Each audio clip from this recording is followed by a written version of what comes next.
ছাই ফেলতে ভাঙা কুলো আর লাগে কিনা জানা নেই। তবে কৃষি প্রধান বাংলাদেশে চাষির গৃহস্থ ঘরে ধান, চাল, ডাল, গম ঝাড়া বা পরিষ্কার করার কাজে কুলো লাগবেই। যদিও প্লাস্টিক পণ্যের ভিড়ে অনেকটাই বিলুপ্তির পথে বাঁশের তৈরি কুলো।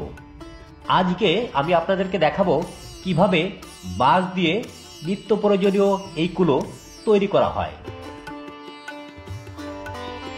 কুলো তৈরি বেশ পরিশ্রম সাধ্য কাজ। প্রথমে বাগান থেকে বাঁশ কেটে জলে ভিজিয়ে রোদে শুকিয়ে নেওয়া হয়। তারপর সেটাকে প্রয়োজনীয় সাইজ অনুযায়ী কেটে ফালি ফালি করা হয়। এই ফালিগুলোকে ফেড়ে চিকন চিকন চটা ও পাতে পরিণত করা হয়।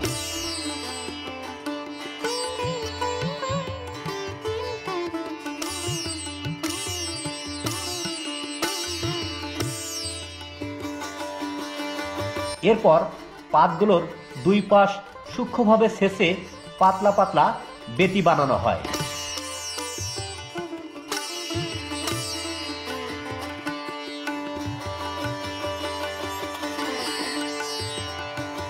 এরপরেই শুরু হয় কুলো তৈরির আসল কাজ।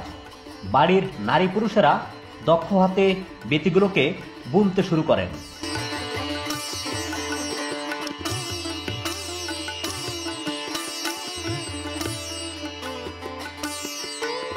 যদিও একটি ভালো বাঁশ থেকে মাঝারি সাইজের মোটামুটি 5খানা কুলো বানানো যায়, তারপরও বর্তমানে এই কুলোশিল্পীদের অবস্থা খুব বেশি ভালো নয়। কুলোশিল্পী হিসাবে সম্মানটুকু তো দূরে থাক, প্রাপ্য মজুরি তারা পান না।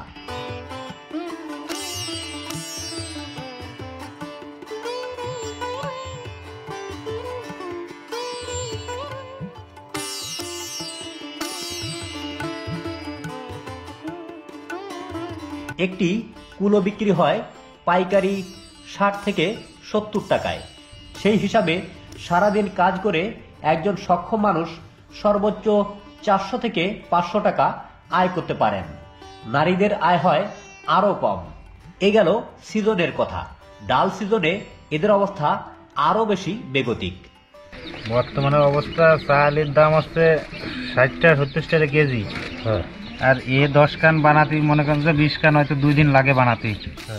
তা 2 দিনে হিসাব করলি আপনার দেখা যাচ্ছে যে সংসার চালাতে অক্ষমতা হয়ে যায়। স্বাভাবিক মানে চলতেছে, কোনো রকম চলে সব করলি, বুঝলেন। এ তো মনে করেন যে তেমন কিছু বিক্রি হয় না।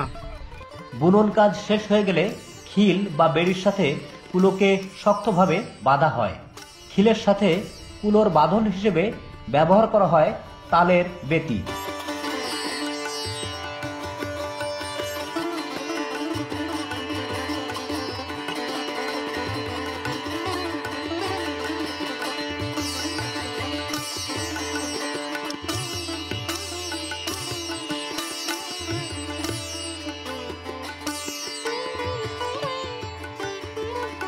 যদিও বাঁশের তৈরি এই কুলোর আজ যায় যায় অবস্থা, তারপরও বাপদাদাদের শেখানো পেশার প্রতি ভালোবাসা আর অন্য কোনো উপায়হীনতার কারণেই যুগের পর যুগ ধরে কিছু মানুষ আজও তৈরি করে চলেছেন কুলো।